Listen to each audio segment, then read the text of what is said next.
Welcome back. I hope you had a great first session and are enjoying your lunch.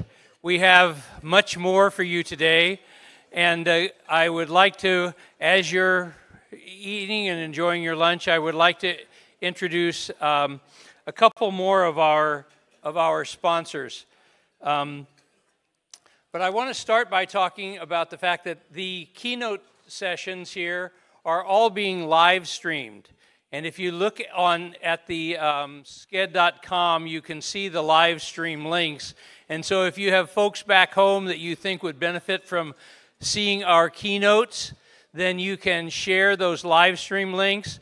And also those keynotes will be recorded, and so anything they say that you want to share with students or at faculty meetings or whatever, you can go to the website www.ca-ameschools.net, and you'll be able to find those live streams.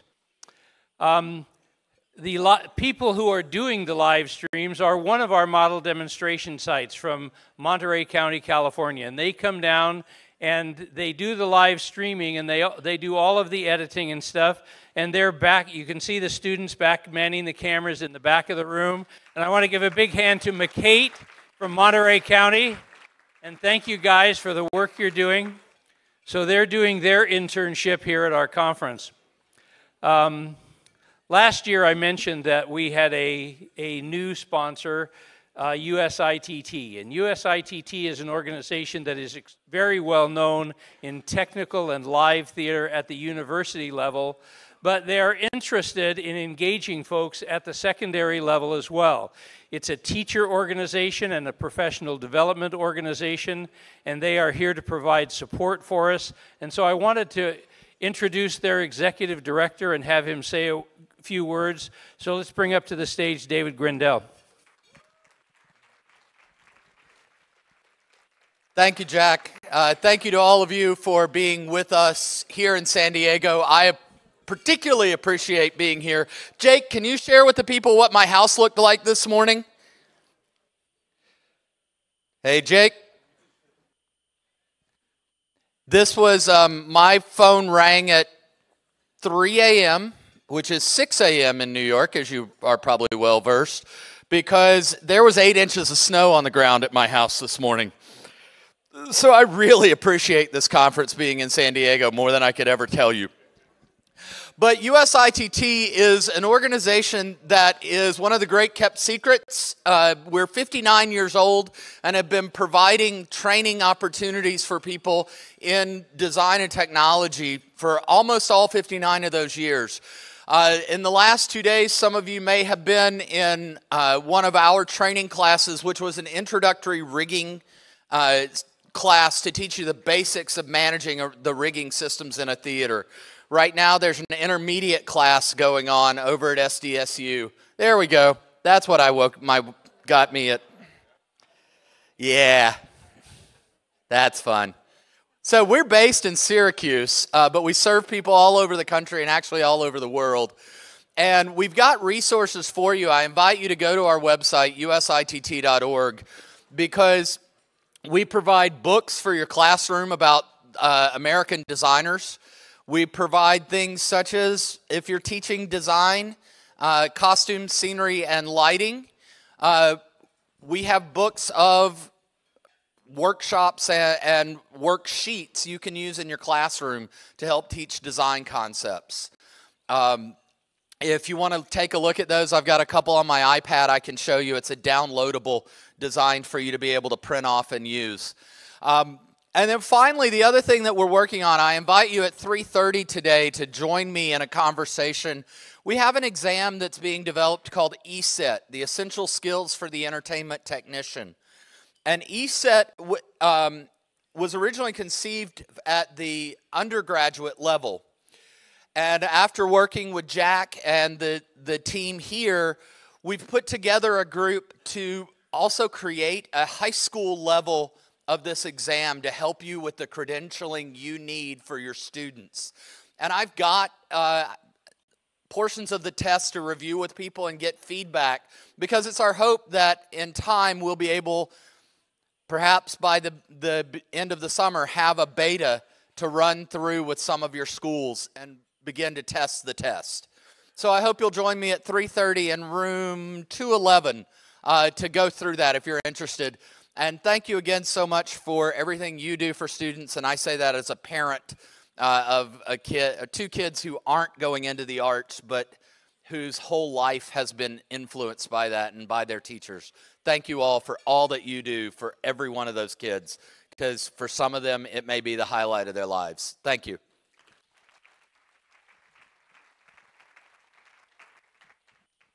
Okay, I've noticed as I've come through the hallway, a lot of folks playing on the Wacom tablets out there, and we're very fortunate to have Wacom as a sponsor for the last 3 years, and they do a great job, and they also provide raffle prizes, and so last year they gave away one of those Wacom tablets to someone who was willing to stick around to the last day and join the drawing. So I'd like to have Matt Klinke come up from Wacom to talk a little bit about what they do and how they fit in with the programs that you folks operate.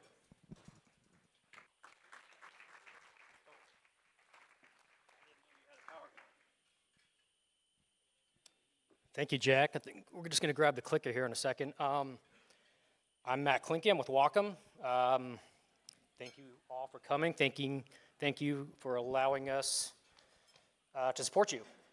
Just going to spend a few minutes here, just talk a little bit about Wacom and go through some of our products, kind of what we do, how we support you, you support us.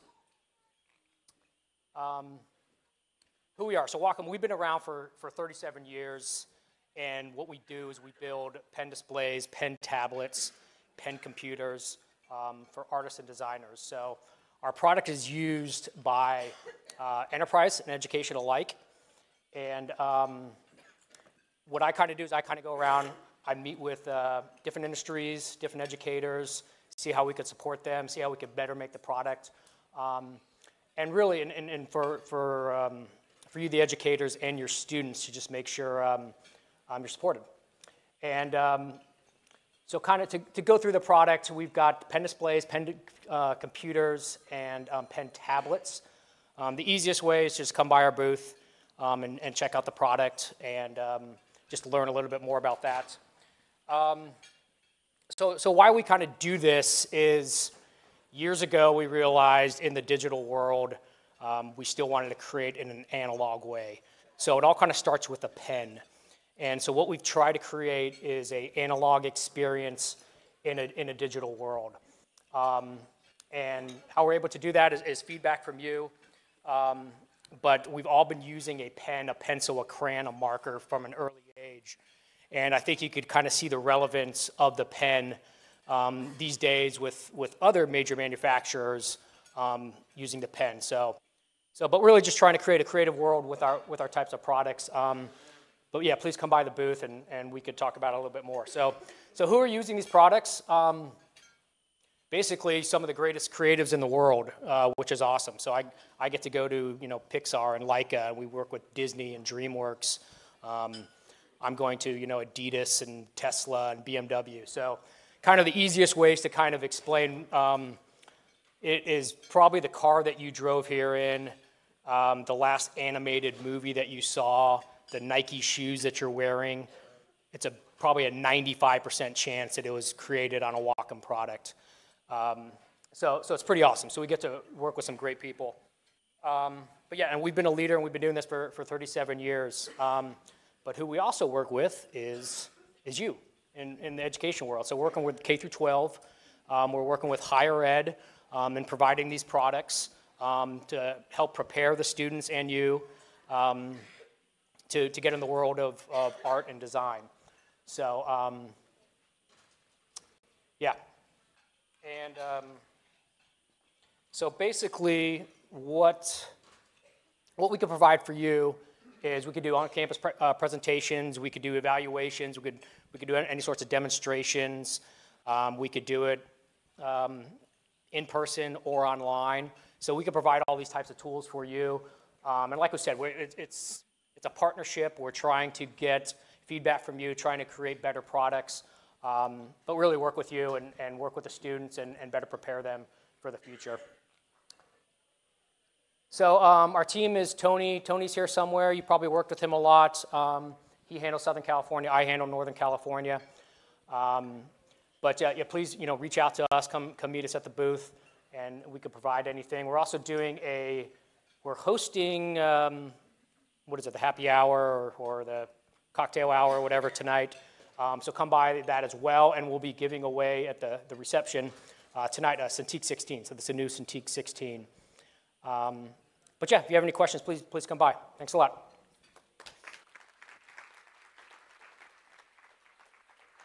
Thanks, Jack.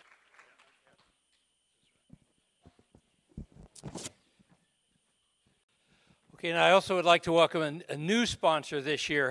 How many of you teach animation? Raise your hand if you teach animation, digital media. Okay, if you do, you're familiar with the product that this organization puts forward, and they joined us as a sponsor this year, and we're really excited about it. And they work very closely with Wacom, so I'd like to introduce Philip Greenstein to talk a little bit about Toon Boom and what they provide for your students. Hi, everybody. Thank you. Thank you. That's the most applause I've ever received in my whole life. So I feel good about myself. Toon Boom Animation has been around it will be our 25th anniversary this year. We make a lot of the things that you see on TV, Family Guy, Bob's Burgers, SpongeBob movie.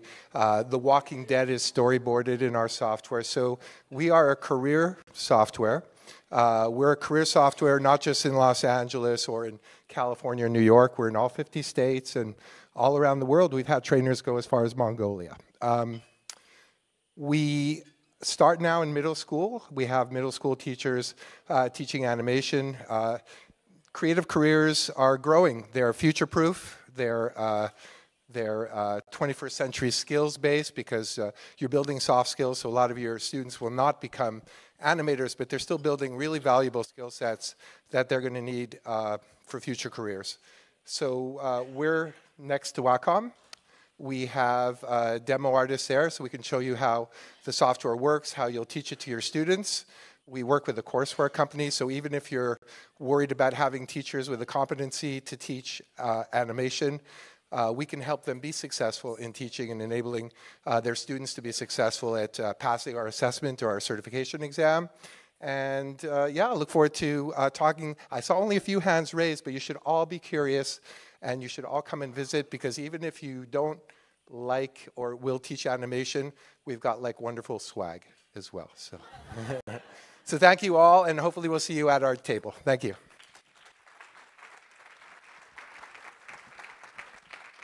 I would also like to thank the folks who do the AV for this conference. We are extremely lucky to have a high-quality AV organization doing the work both in the breakout rooms and also here in the main room.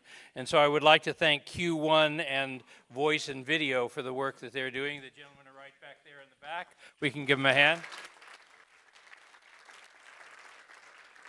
And if Adela Montes is here, we have something that belongs to you, and you can pick it up at the table over in the corner. If you realize that you've lost something, we have found it.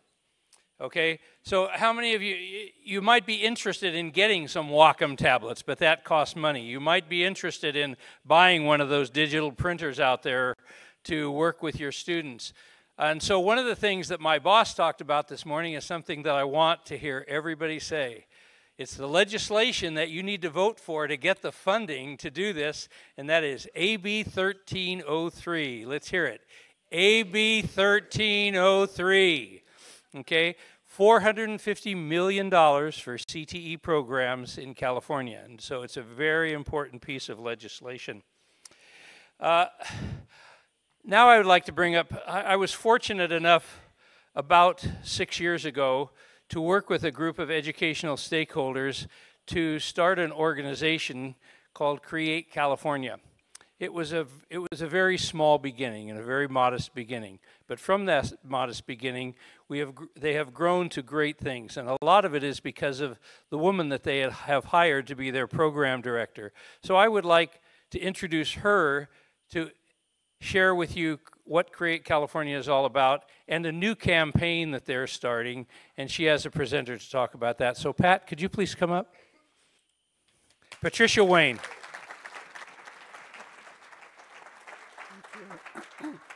I have a mic on. Yeah. Thank you. Hi, everybody. So I had to set aside my pride because I had hip surgery in January, and it's taken a whole lot longer than I thought. So here I am, but if you have to have a cane, I recommend something stylish. So, thank you. I'm so thrilled to be here. This is not my first time at the AME conference, and I'm just going to take a couple minutes before I introduce Yosi. So forgive me for my paper. I was worried about hanging onto my tablet, and just because I want to make sure I go quickly. I majored in set and lighting design. I stage managed off-Broadway, so I feel like I'm with my people. And now my son works at Red Digital Camera, and he got honored last week as their outstanding employee, so I'm like, yes. So just had to boast for a minute as a mom. So I wanted to start, and I'm going to give you some frame when you are talking about your programs with administrators. And we got into this situation with ArtsEd in the 1970s when 3 bills inadvertently helped to dismantle our funding. Before that, California was a model for the nation, and people used to come visit us to see how arts education was done. So we are not asking for anything new when we ask for funding for our programs. We are just putting back what we used to have. When that happened, whoops, shoot, okay, I'm on the right button. When that happened, PTA and our community arts partners rushed in, which thank God they did, because in some cases schools cut everything because of their budgets.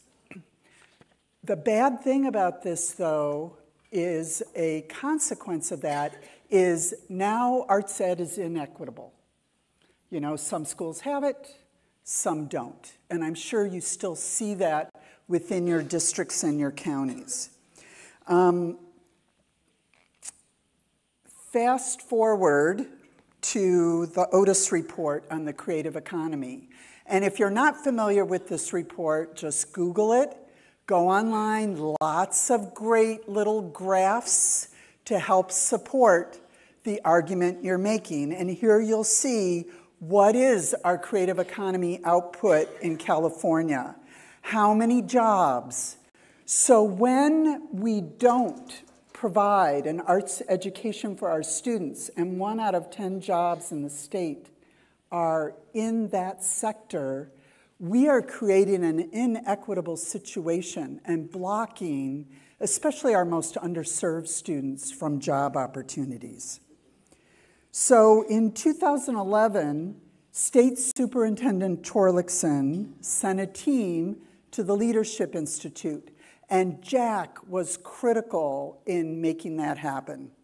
And they came back on fire to elevate the idea that creativity needed to be at the core of our education in California. So the state superintendent asked the coalition to produce a blueprint for creative schools. Now, this is now 4 years old, and we've actually accomplished quite a bit that was called out in there, including with a whole lot of other people supporting the theater and dance credential getting reinstated in our state. We're actually just getting ready to revisit this document and align it with our new superintendent's priorities. So I wanted to mention that. So if you're wondering, well, what is Create California?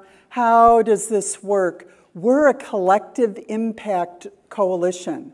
And all that means is we work to align all of our partners to work together to go further, faster, stronger than they might have been able to do alone.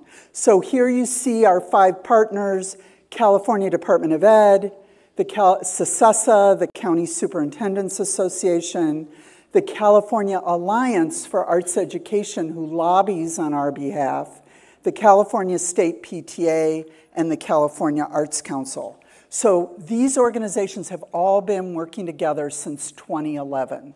And it was my good fortune to be brought on as program director in 2015. So our very first project with that huge 45-page blueprint was to go get our data. If you are not familiar with the ArtsEd Data Project, the dashboard's on our site, and you can drill all the way down to the school level, and it's 100% of our middle and high schools. It pulls in the data from CalPads. And AME is specifically called out in a column. So you can see our state average is 39% of our middle and high schools are participating in one or more arts courses. We are going after the elementary data, so I just want to call out AB 390, sponsored by Assemblyman Kansen Chu, which is to legislate school districts putting in their elementary data into CalPads so we can display it on our site as well. There are now 10 states in the nation all using this ArtsEd Data Project. And you can see that California, Wisconsin, Ohio, and North Carolina were in the very first cohort. 5 more states are going to be launching this year, and there's 5 more after that. This is sweeping the nation. It's pretty big. And when you look at Wisconsin's data compared to ours, we're at 39% of our kids. They're at 77%. Ohio, 84%. What the? I mean, come on, California, let's go. So being in this cohort is really beneficial to us as we tell our story. Create California also produced a Declaration of Student Rights to ArtsEd. And you can find this on our website along with a sample resolution that a school district can adopt to commit to working on equity in the district over the next 5 years. It's not okay that kids in a certain zip code are at 44% participation, and across the way, kids are only participating at 17%. The equity gap, you can find it right on that dashboard, and that is another great advocacy point. Last but not least, new standards, media arts, yes. So this is another opportunity that we are trumpeting, and the frameworks will be coming along soon. So as I introduce Yosi to you, we've tried public will campaigns in the past. And this is not your grandmother's public will campaign. In the past, maybe you had some money to attempt TV ads and radio ads and then some billboards. And it was not sustainable. With social media, it is like a new day. And as Yosi says, there's not one message, there's 50. So we have, through the sponsorship of the Hewlett Foundation, the National Endowment for the Arts, and the Stewart Foundation, along with others, we have taken this on. And we are coming on strong since October, and Yosi will go over some of that with you. When I met him and his team, I said, this is the right company for what we do. They're creative, They're already working at the intersection of arts and social justice, and they're scrappy. And that's what we want. We do not want some stuffy campaign, because those of us in the trenches, like, we can't see it. There's roadblocks to why, we get it. We get why the arts are important, and we heard Nadine go over that again this morning, that how do we communicate that out and get more people in our tent? So it's my pleasure to introduce Yosi Sargent, founder and CEO of Task Force. Oh, real quick, we have swag for you. You all got a bumper sticker with our lead message, creativity is not optional, in your bag. Think about if every one of your students had one of these on their car in your district, and their parent. You can order it on our site. We'll send it to you. And outside at the registration table are posters. So pick them up on your way out. Yosi. Awesome. Thank you. Thank you, Pat. Check, check, check. Can you hear me? Is my mic on? All right. I like that. Scrappy. I wore my stuffy clothing today, though. This is my stuffy clothing, by the way. I had this whole thing. I was going to come up, and I had a bunch of slides made that were like for an agricultural conference. I was going to do an April Fool's joke. I'm not actually going to do it, but you know that I intended to do it. Just put that out there. I always, about 2 years ago, I met with some tribal leaders, and I promised Sarah Eagleheart that anytime I got up and spoke, that I would acknowledge the local tribes where we are, and I'm going to use my phone for this, and I apologize to anybody, and if you want to correct my pronunciation, I welcome it. But the local Kumaya tribe? Kumeyaay tribe, and other indigenous people, I want to just take a moment and acknowledge them and thank them for the stewardship of this land, and hope you take this practice on with you wherever you go and you have an opportunity to speak. Let's make sure we invite them into the space, even when they're not physically here. So I'm Yosi Sargent. I have an interesting background. I was kicked out of several high schools that did not offer arts education in any meaningful way. I was more interested in what was happening in my community, in culture, than I was the education that was being offered to me in my streets, in my school. I was then brought back into education through the arts. My sister's an educator that engages in arts education. My mother is a 40-year retired teacher and union activist that engages and integrates arts into everything that she does. My wife is an educator. I left school. I was a dance major at UCLA, and then decided I want to be a performer, and helped launch a program at UCLA called World Arts and Cultures. I'm a graduate of World Arts and Cultures. I then worked in the film industry for a bunch of years, and then got sucked into marketing. I helped launch a car company called Scion. It's a product of Toyota. We engaged in culture as a way to market cars. And then my mother pulled me aside one day and said, "You know, you're selling cars for a living." And I had a quarter-life crisis, and decided to apply my evil ways towards good. And I sold my car and lived on a bike in Los Angeles for 9 years, so I have paid my penance. That is a difficult way to live.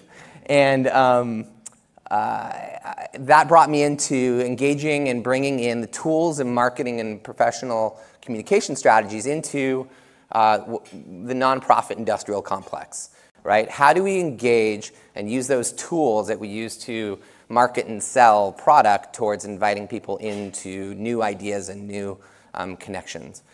That became a thing. I engaged in, let's see if we get started here.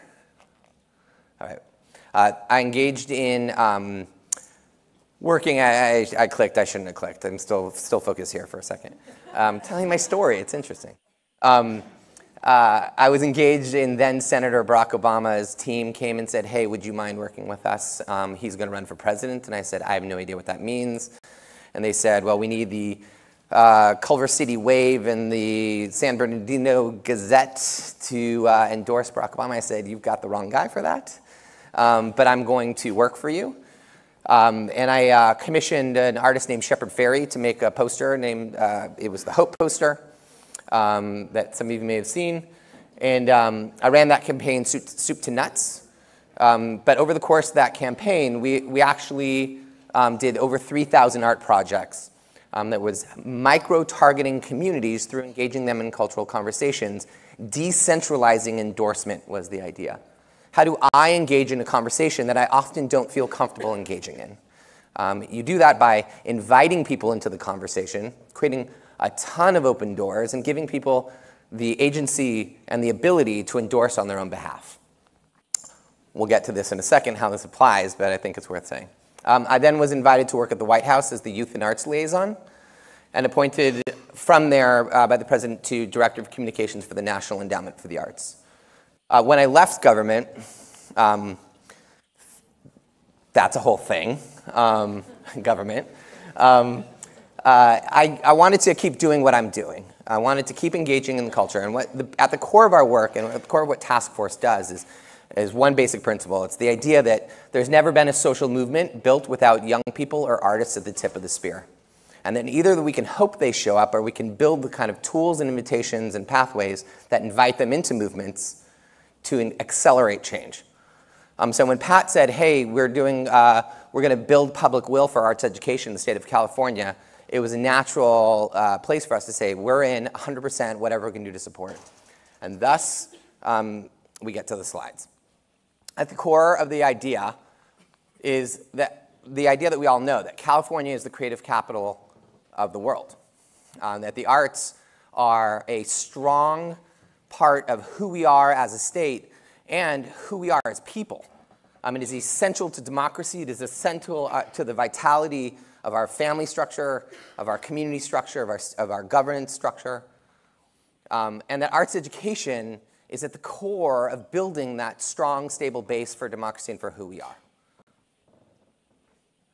These will all be made available to you later. Yet, even though we know that information, we are failing miserably, failing our future at demanding that the institutions that serve our communities reflect that mandate. And it sucks. I mean, the numbers are really bad. They're getting better. Thank you all. We got to change it. I mean, we have a responsibility to our future to change the fundamental place that we are in the conversation around arts education, and how we are training up our young community, the future of this state, so that we can, A, maintain the economy that we currently have, B, maintain the beautiful nature that is our state, and C, maintain and invest in our future for our individuals, our kids, their communities, and their families. Okay, so back to the basics. Do yourself a little test when you go home tonight. Google arts education and see what comes up. If you do an image search for arts education, let me tell you,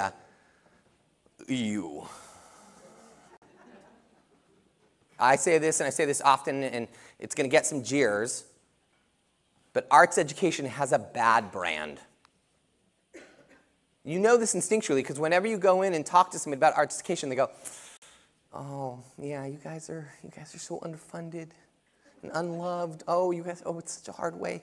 Yes, but science. Yes, but our brand of arts education is coming from a place of deficit.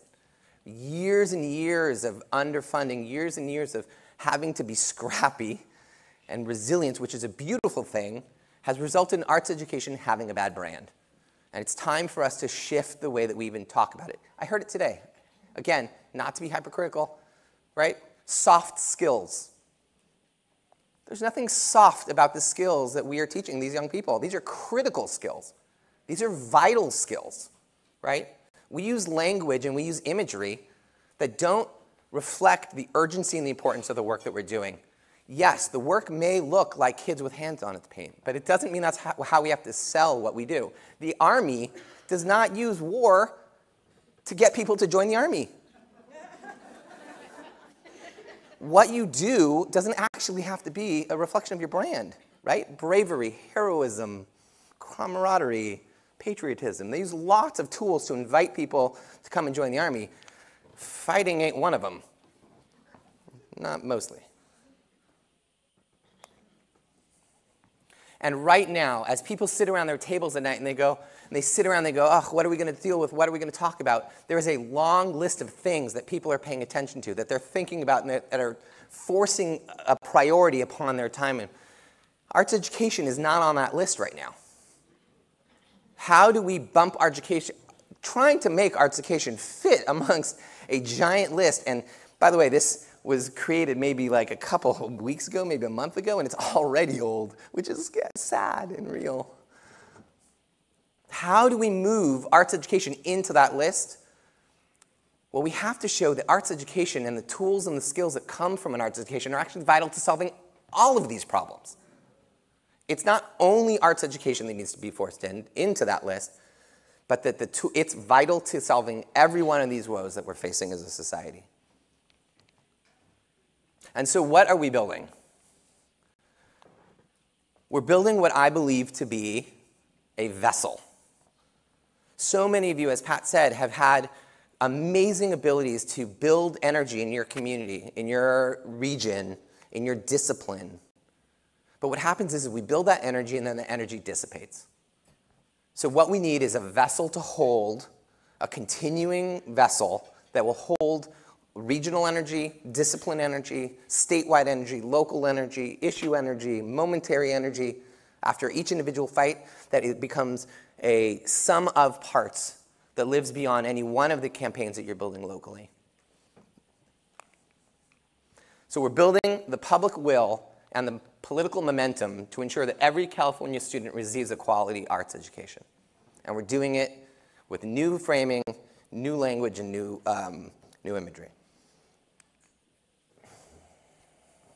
Now, at the core of that work is an understanding that none of this is new. I need you all to hear this because I know you have all been in this work for a long time and you've been living it. None of us are saying that what you have been doing is not enough. What we're saying is it's time for you to have the support that you need to actually get your work done without you having to be both the provider and the energy underneath it, right? That you deserve more energy in support of what you were already doing. And so what we're doing is pulling together the vital network of people that have been doing this work for decades and trying to build you an army. Oof, another military reference. Gotta get past that. And what does it look like? You already heard that Pat said that this is a coalition of organizations. These are some of the most influential organizations in California dealing with arts education. And what we bring to the table is a working knowledge of movement building. And what does it look like? It's called Create California. It's a modern, fresh, digital organizing mechanism and IRL, you'll hear this in a little bit, organizing model. And it's going to be, in its best version, a full strategy. So we're talking what we call the air game. This is the statewide activations that give you guys the tools from up top that allow you to see yourselves in each other's work.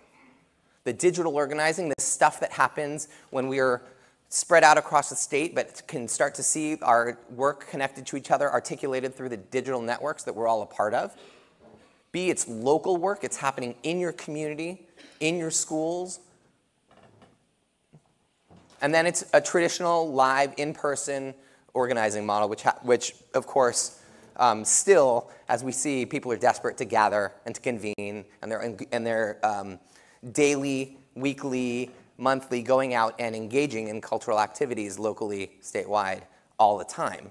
And can we actually use those as opportunities for inviting people into an understanding that this stuff doesn't just magically appear, that there are people that make this work, and that if they like this work, they need to continue to support this work by engaging in the larger conversation. And we're doing it with the kind of urgency that it demands. This is an issue about equity. This is an issue about our future. This is who we are as a state, and this is not coming with a soft request, this is coming as a demand. It looks modern, it looks fresh. Hopefully you like it.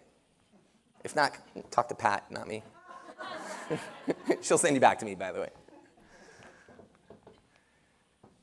And it's across disciplines, it's across issues, it's across location.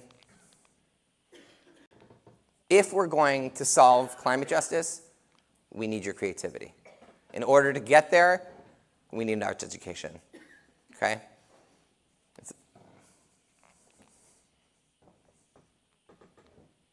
Anybody from Chula Vista in the house? Always somebody from Chula Vista in the house, no matter where, by the way. This slide is a hit anywhere we go. So know that we're coming to your community, we're coming to your discipline. We're on our way in. This is new, so be patient with us. As I think you can understand, the arts education is a bit of a complex and political landscape.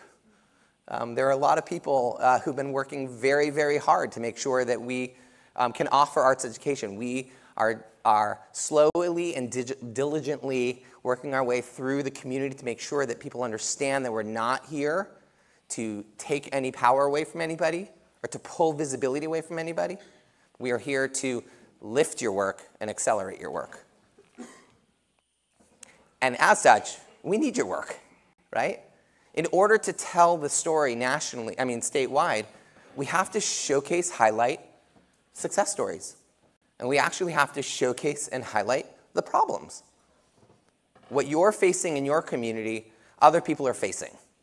And if we can lift visibility in your community, people can see themselves in your work or in your struggle, and vice versa, right?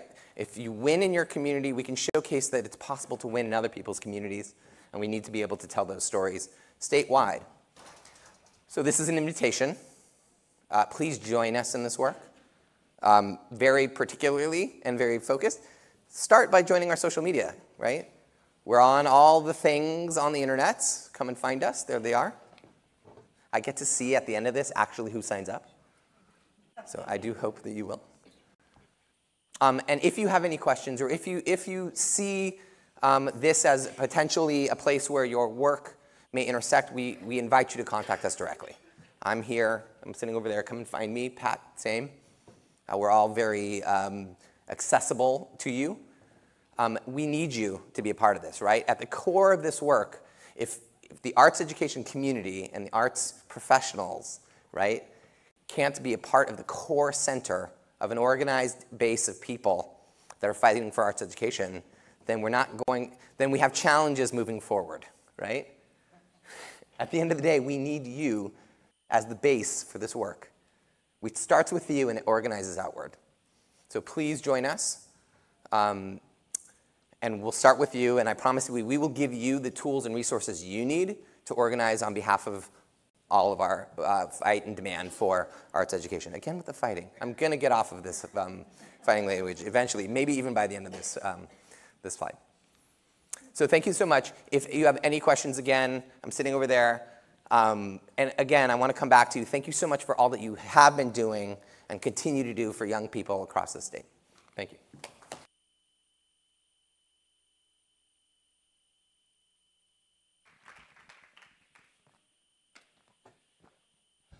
One of the things that I learned when I came to the Department of Education is the role of advocacy.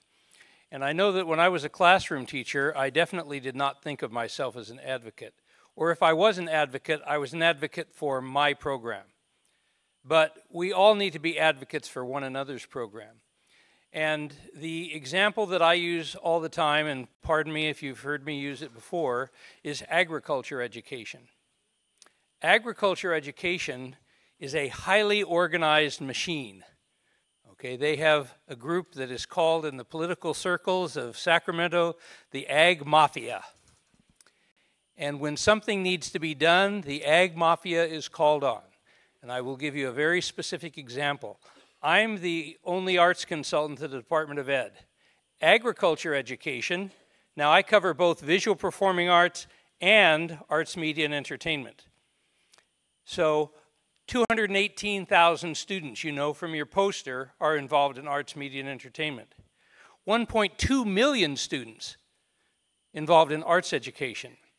One consultant to the Department of Ed. Agriculture education has 100,000 students statewide. They have 7 consultants at the Department of Ed. And last spring, they wanted to cut one. So they'd only have 6 for their 100,000 students. The Ag organization went to the governor's office, and the governor came out saying, what do I have to do to get these ag people off my ass? And they said, well, we want that consultant back. And so we now have 7 consultants for agriculture education in the Department of Education. And so the advocacy piece is absolutely critical. And you need to begin to think of yourself, or continue to think of yourself, as advocates for the arts. And the Create California Creativity is Not an Option campaign is one of the most powerful ways to do that. And it involves not only teachers, but the PTA, the California Alliance for Arts Education, all of those folks that Pat mentioned. All of those people are joined in creating an arts mafia that we can send to the governor when issues come up that impact what you do. Okay, so I'm going to get off my soapbox now. I was just in a session with the performing arts folks, and I was absolutely thrilled to see the number of dance educators here. Raise your hand if you're a dance educator. Okay, dance education in California is really challenged. There are a lot of reasons for that, some of them having to do with the credential, some of them having to do with the perception of how does dance fit into the educational environment. But things are changing, and things are definitely changing for the better. I would say the first year we had this conference, we maybe had 2 dance educators. But today, we have the presidents of the California Dance Education Association, both of them here today to find out what we're doing in dance, in arts, media, and entertainment. And so I'd like to bring those folks up to the stage to introduce our lunch keynote, who I know you're all going to be, he was in my session, so I know I'm excited about seeing him, and I think you will be as well.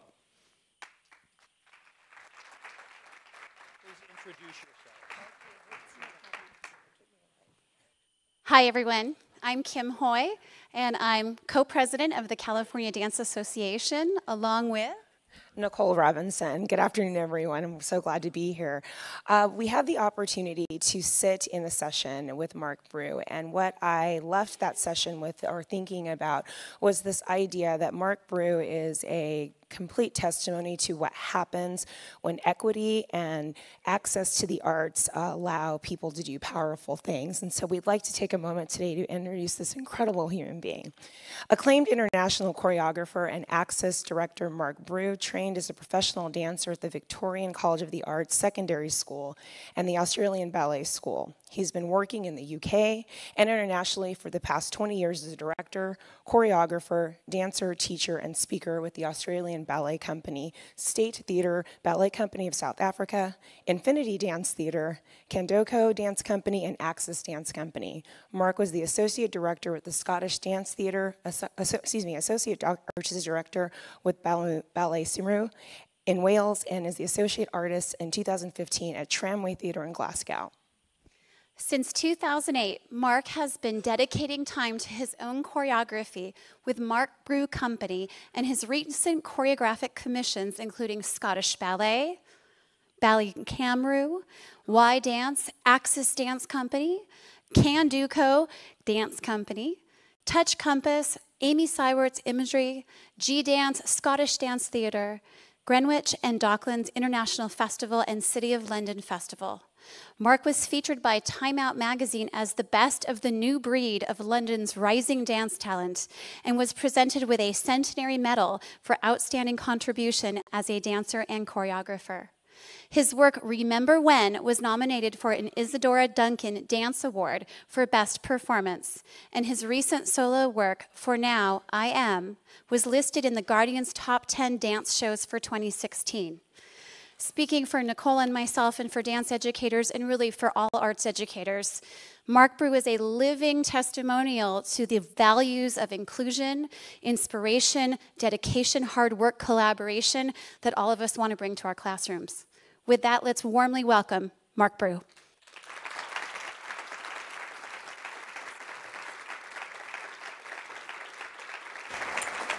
Thank you. Oh, that's very kind. Thank you. Thank you. Oh, thank you. Okay. Enjoy. Oh, I don't think I have that. You have that one. I'm going to take that.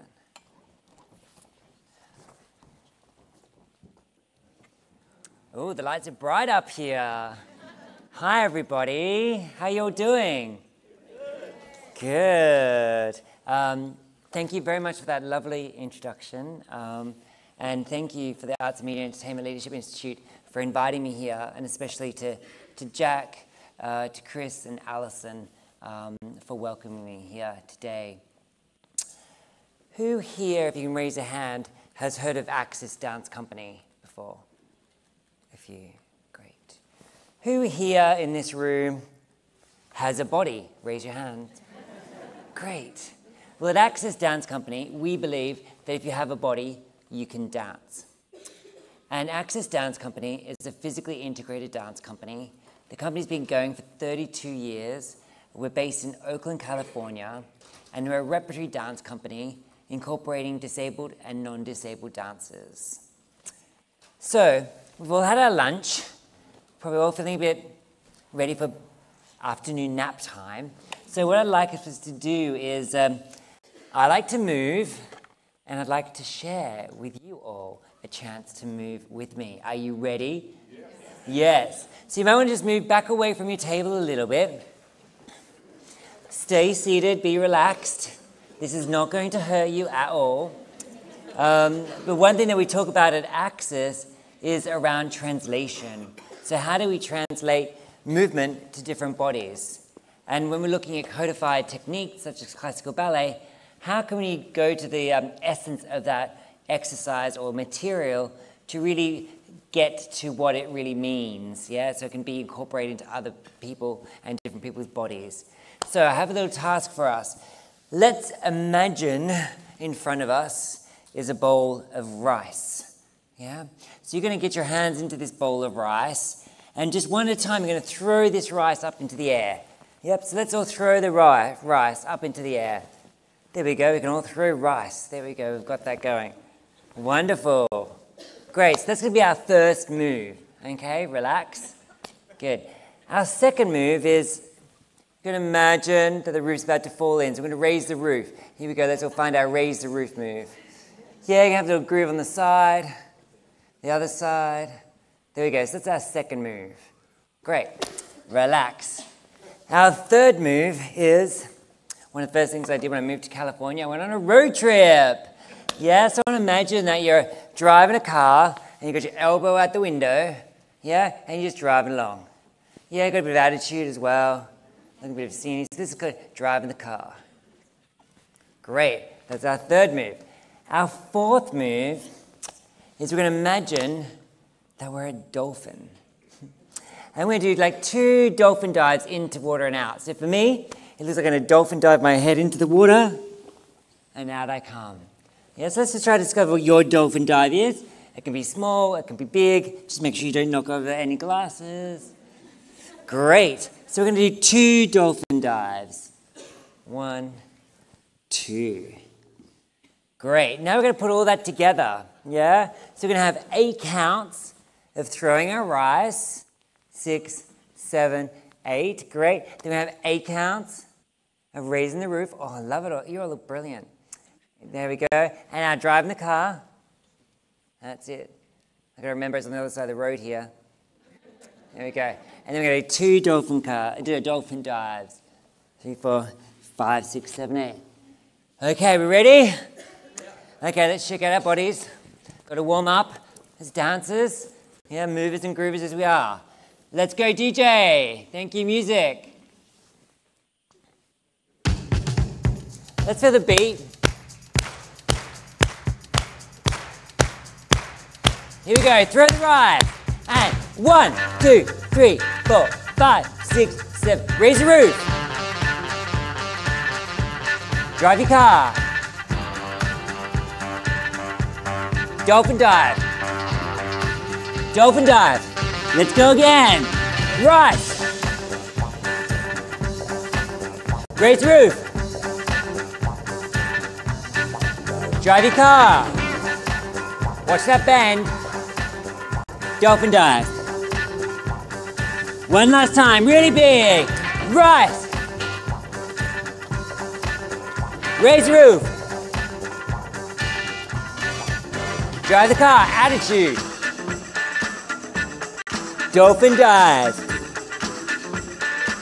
Strike a pose. Yeah, thank you.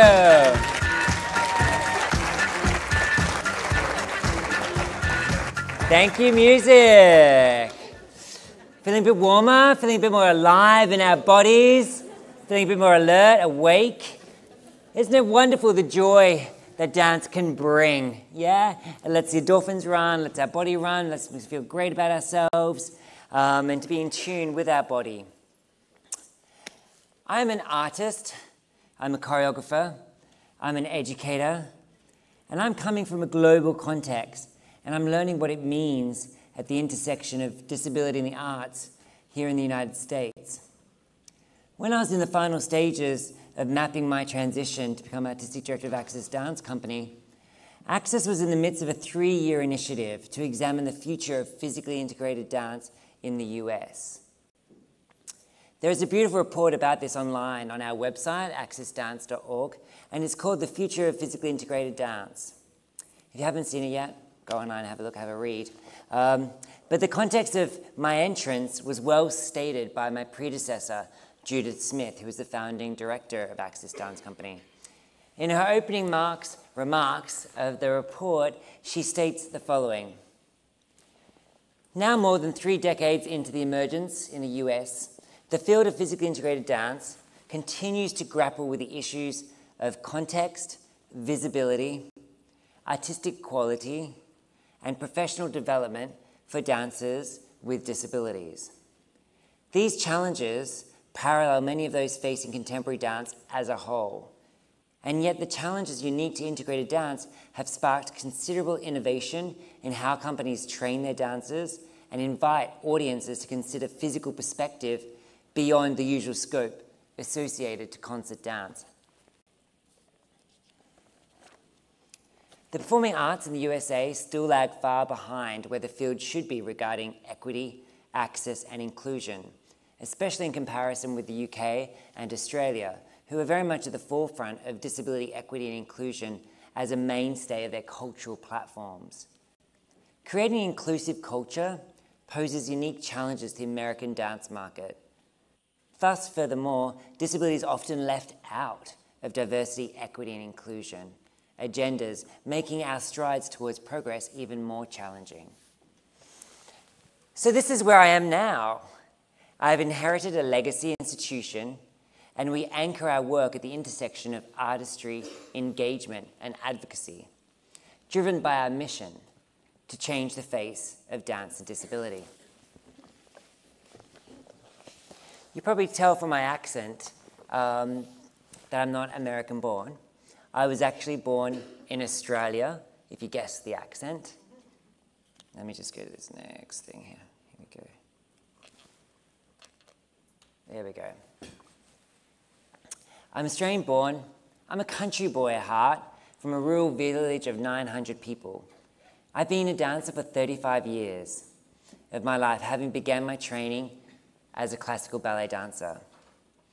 I grew up in a very small place called Jerilderie in New South Wales, and when I was 11, I went to boarding school to study dance full-time with the Victorian College of the Arts Secondary School. It was the first time in my career that I felt like I finally belonged. When I was in Jerilderie, I was the only boy that danced. And as you can imagine, I was teased, so I gave up. And we had a local teacher who went around to the different country towns, and on Fridays, the teacher came to Jerilderie, and I got to experience jazz ballet for the first time on every Friday. But it was when I was at my elementary school that I had wonderful teachers, just like yourself, who recognized talent, who recognized something unique about me. And if it wasn't for my teachers who really nurtured me and actually created opportunities for me to know what was possible. And hence, I ended in Melbourne at the Victorian College of the Arts Secondary School. I like to call it was the fame school, where we got to do dance half the day and academic studies the other half of the day.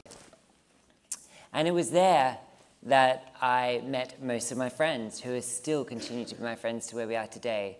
And I also got to learn other styles of dance, such as classical ballet, contemporary dance, jazz, and even singing.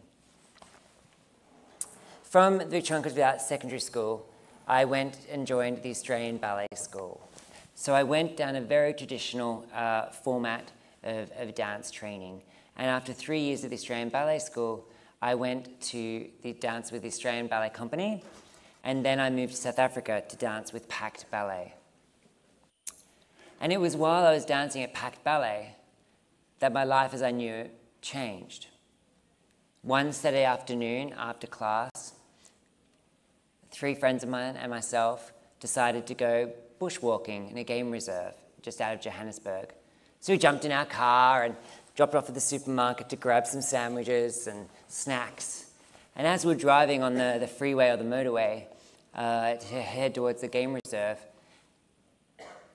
a drunk driver had driven down the wrong way on the motorway. And it just so happened that we were in the wrong place at the wrong time. And the driver hit us head on. My 3 friends were killed, and I survived with a massive internal injuries, as well as a spinal cord injury at C6 and C7. As you can imagine, as a dancer, it was my worst fear coming true. I was laying in a hospital bed, paralyzed from the neck down, and a doctor walked in and said, "I'm sorry, Mr. Brew, but you're never going to walk again." It's like, this can't be happening to me. I'm Marc Brew. I'm a dancer. I'm a dancer. I use my body. That's what I need to do. That's what I do. How can I not do that? It was a part of my identity. It was who I was. And I couldn't just switch that off. So when I went back to Australia, I started rehabilitation and retraining as a dancer. From there, I then got opportunities to start to train again, but not in Australia. I felt like very much that there was no opportunities there. And I was knocking on doors and no one was opening the door, no one was listening, no one knew what to do with me. I didn't fit into that box of what society considers as normal. And to be a dancer, you had to be on 2 legs. You had to be able to point your feet. And I couldn't do that anymore. So it made me really have to reassess who I was as a dancer and what did dance mean to me. I then went to New York and I started to retrain at Steps on Broadway. And I went back into a ballet class, and there I was doing my demi-pliés and my full pliés, all with my upper body. I had to learn how to translate existing techniques to my own body. And from there, I then went on to London, to Kanduko Dance Company, which was a physically integrated dance company. From there, I danced with the company for 8 years. And it's the first time again that I finally felt that I had a place where I could belong, where I could continue my career as a dancer. And from there, I then started my own work, as choreography was always a passion of mine. And it was something that I was very much supported and nurtured from when I was training at the VCA secondary school. When I started with Marc Brew Company in 2008, this is when I started really wanting to use Marc Brew Company as a vehicle to explore my own work and my own practice. And one of the first works that I did was called Fusional Fragments. Oh, sorry, I'm going to go to the next one. There we go. Fusional Fragments, which was a collaboration with Dame Evelyn Glennie. Who here is known of Dame Evelyn Glennie? Some people here. So Dame Evelyn Glennie is a world-renowned deaf percussionist. So as a disabled choreographer, I was really drawn to working with her and working to see how we could create a piece of work together. My choreographic practice is centered around collaboration and communication. The conversation between dancers, artists, collaborators, as well as audiences. And that conversation between performers and audience. I'm very interested in restriction, and that very much comes from me having experienced my life now as a disabled artist and choreographer, and how restriction can create possibilities. I always look at problems now with a different light, and rather than seeing it as a problem, I try to discover what the solutions are. And also as a dancer with a disability, how do I remove barriers? What are the barriers that are created from enabling me to access dance training or dance opportunities, and how do we remove those?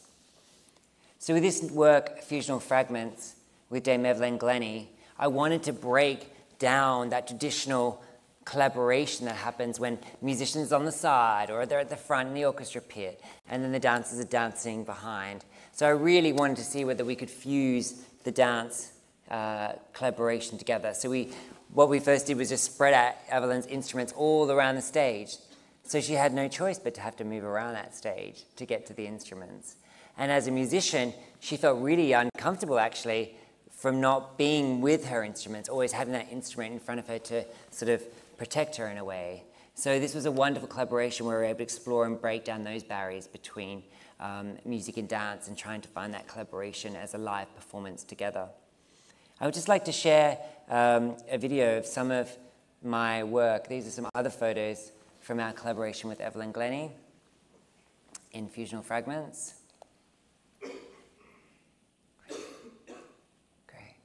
Now we'll just go into this video to show you some of my work with Marc Brew Company.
Thank you.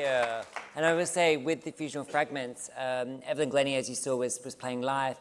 But what we did is we recorded a backing track to that production where she actually went in and improvised around looking at fragments and how we can fragment structure and form.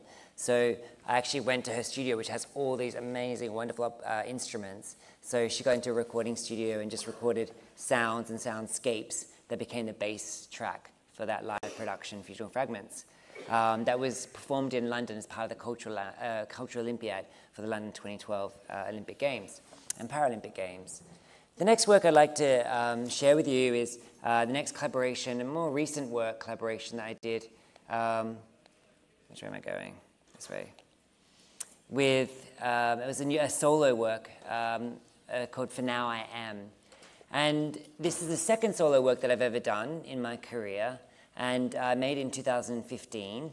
And it was very much looking at the moment that I woke up in that hospital bed, and everything was white. And I had this white sheet over top of me, and I couldn't move. And then gradually, over time, I started getting some movement back in my arms and my fingers. And I remember that just touching my thumb and forefinger, I couldn't do. And I just had to work so hard, like really hard, to like just do that, you know. And then gradually, over working with that, I was able to move more, and I did get some arm function back. But I very much wanted Fusional Fragment, For Now I Am, to look at that journey of rediscovering your body and then claiming ownership over that body again. And as I said, this is the second solo I've done, but it was, 20 years after my accident that finally I felt confident enough to show my body on stage. All I was wearing was like a little loincloth around my private parts, but I just really wanted to show and give people permission to see and to witness this journey that I went through in For Now I Am. And For Now I Am, with the collaborators I worked with, was the big part of this was around design.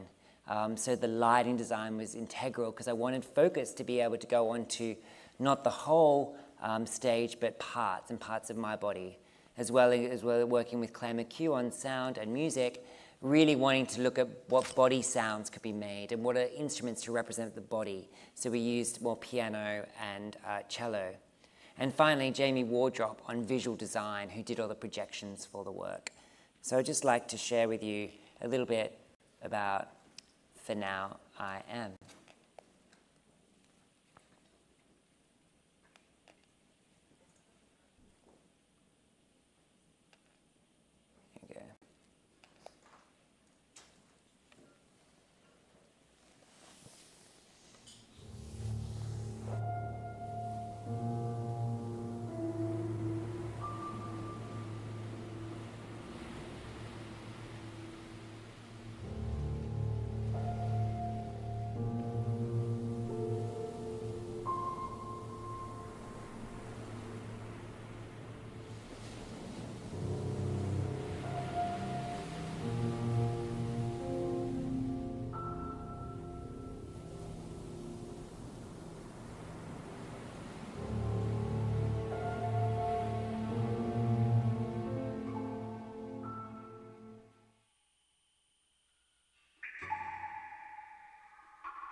So that's For Now I Am.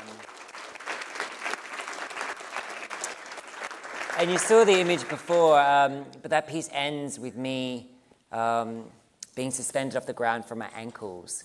The whole work was, I made the choice of actually not using my wheelchair and just being all floor-based work.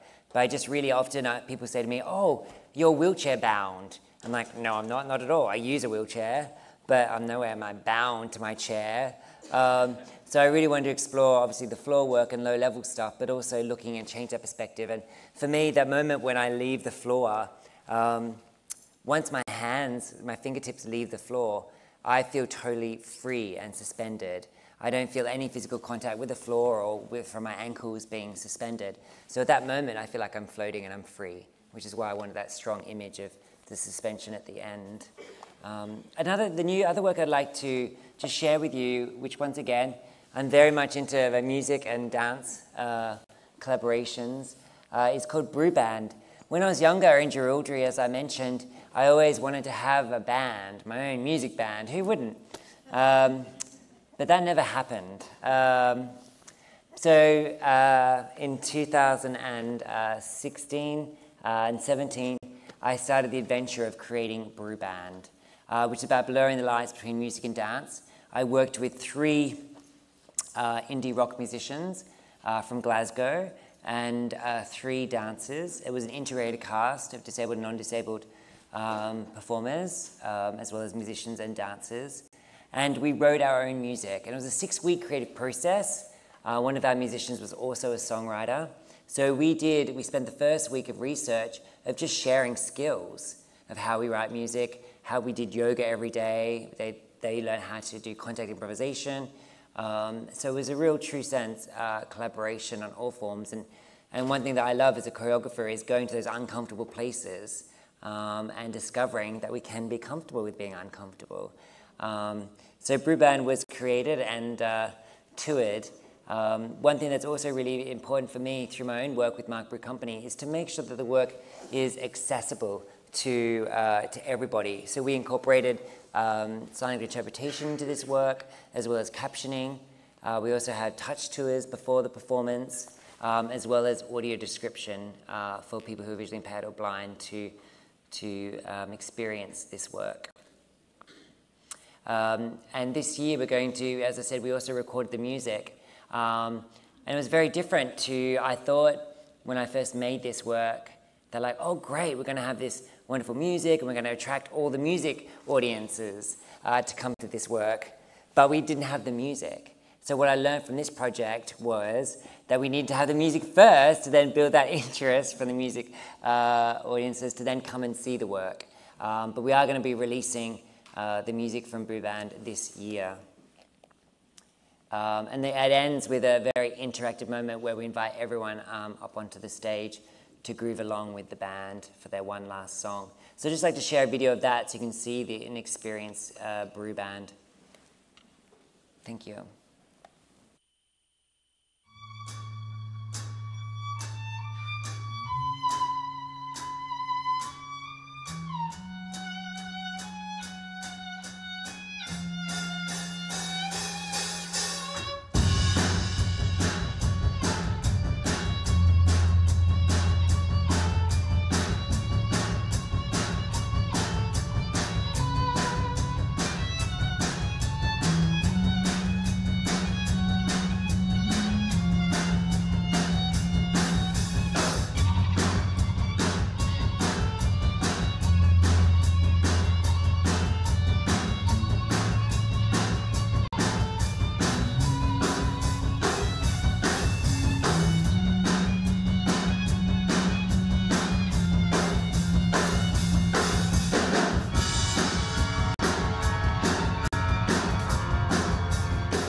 Thank you.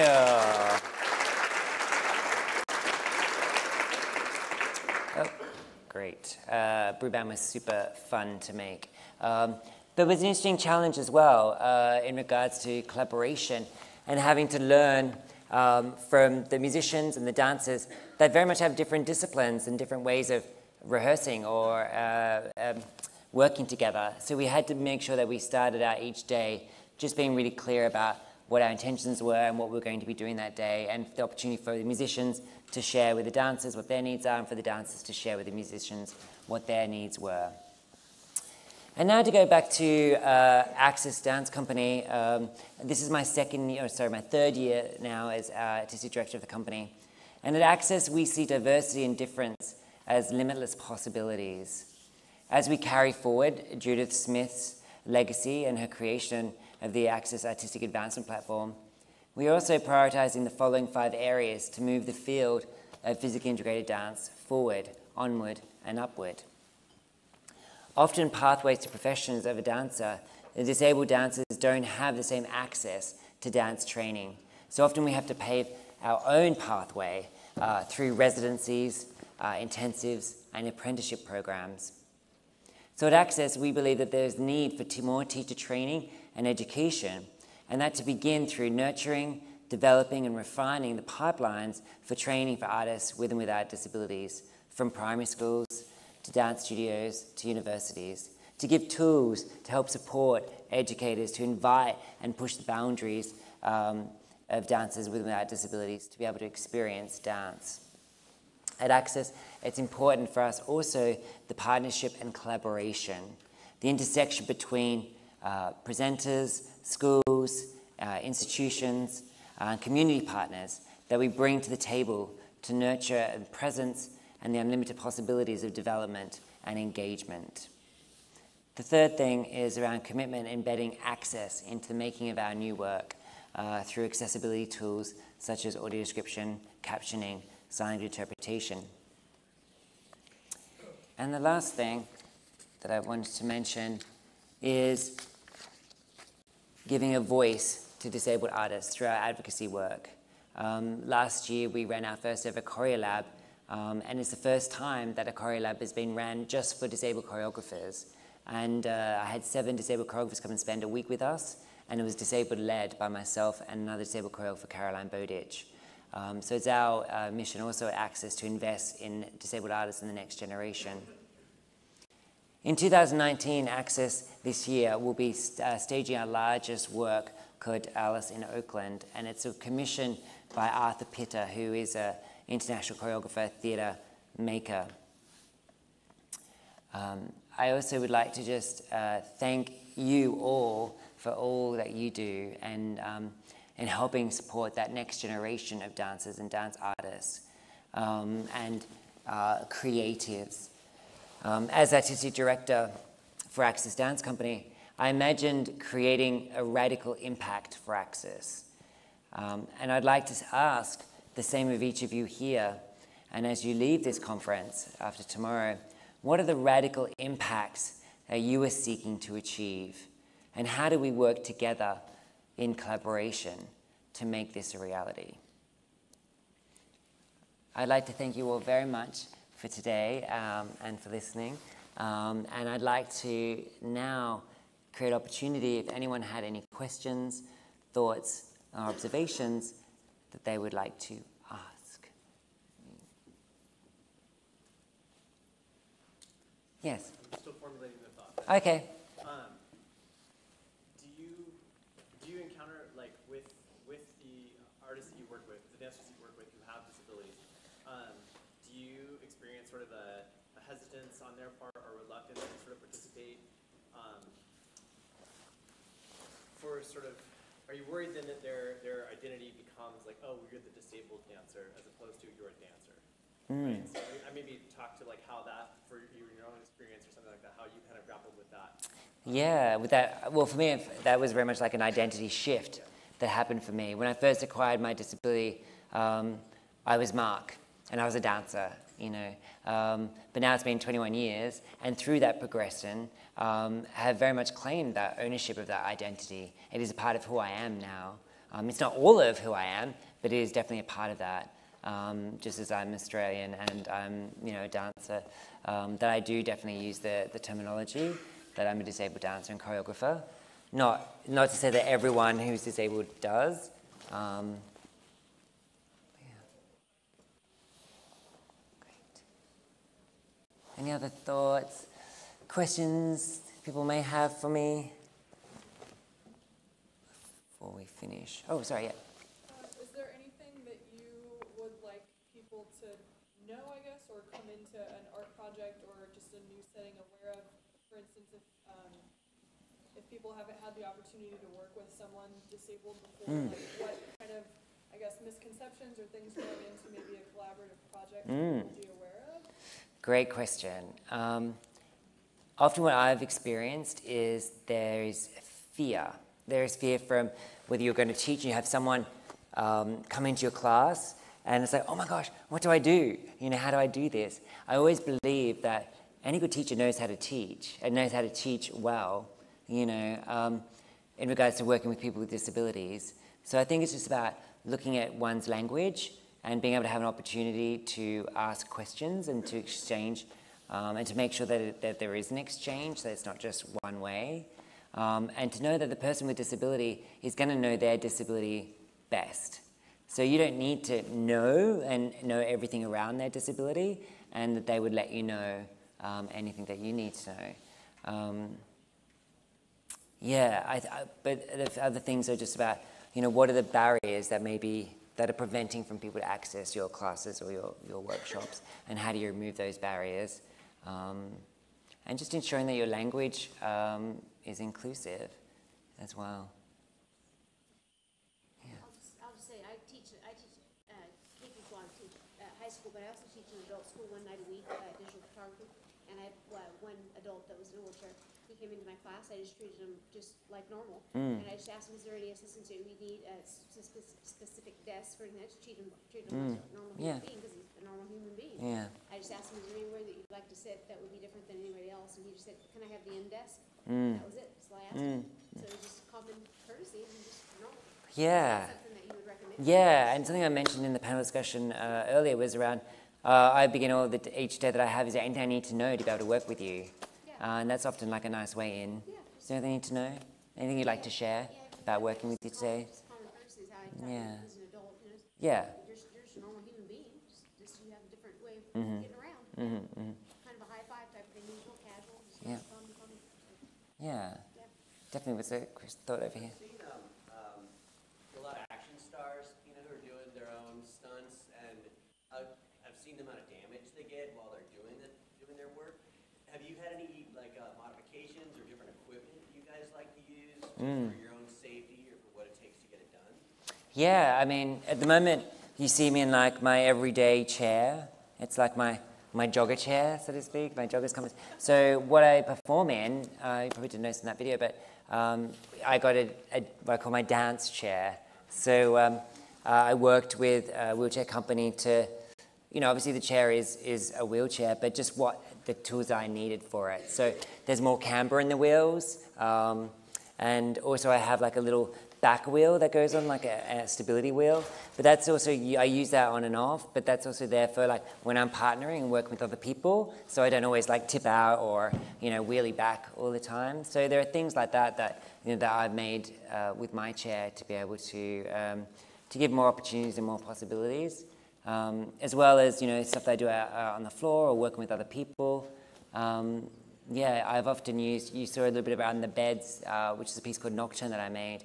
And I was really interested, like, what other props or tools could I use to look at new possibilities of movement.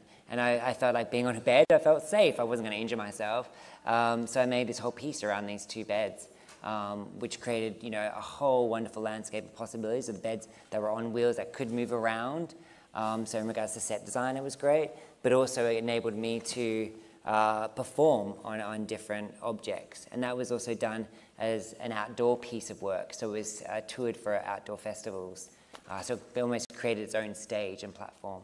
Yeah, I would think like new incoming artists, so many have spent so much time like, reinventing the wheel, as it is, Yeah, but often as a dancer who uses a chair, there are specific needs that I have that an everyday chair may not have. So, yeah. Yes. Hi. This is for everyone. This is just a comment. I was in the panel from earlier, and what really floored me was a question that I asked him. I said, well, what are your limitations?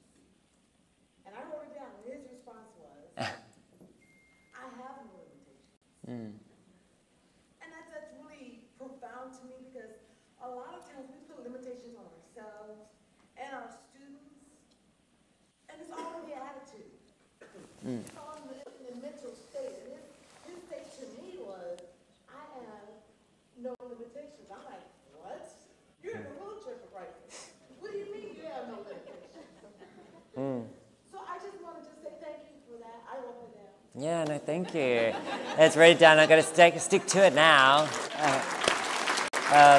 But what I will leave you with is you just going off that, you know, rather than focusing on what someone can't do, focus on what they can do. Yeah, and that's definitely, you know, around the social model of disability. I don't know whether people know about the social model of disability. We have the medical model of disability, which is very much about, you know, what is wrong and how do we fix it. You know, the social model of disability that started in the UK was very much looking at society and how we've created our landscape and our world that isn't accessible. So what's disabling me is the infrastructure that we've created. So creating a building that doesn't have a ramp, that's disabling me. You know, coming to an event and there's no, say, sign language interpretation, and we have people who are deaf in the audience, that's disabling them. So the social model of disability is around what society, you know, how we are disabling. So if everything was made to be accessible for me, then I wouldn't be disabled. You know, I wouldn't be disabled. So, but I definitely do feel that, yeah, I don't have limitations. Yeah, I just find other ways of doing things. Yeah, and as creatives, that's what we do. We find solutions. So thank you all for today and for listening and for letting me share my story.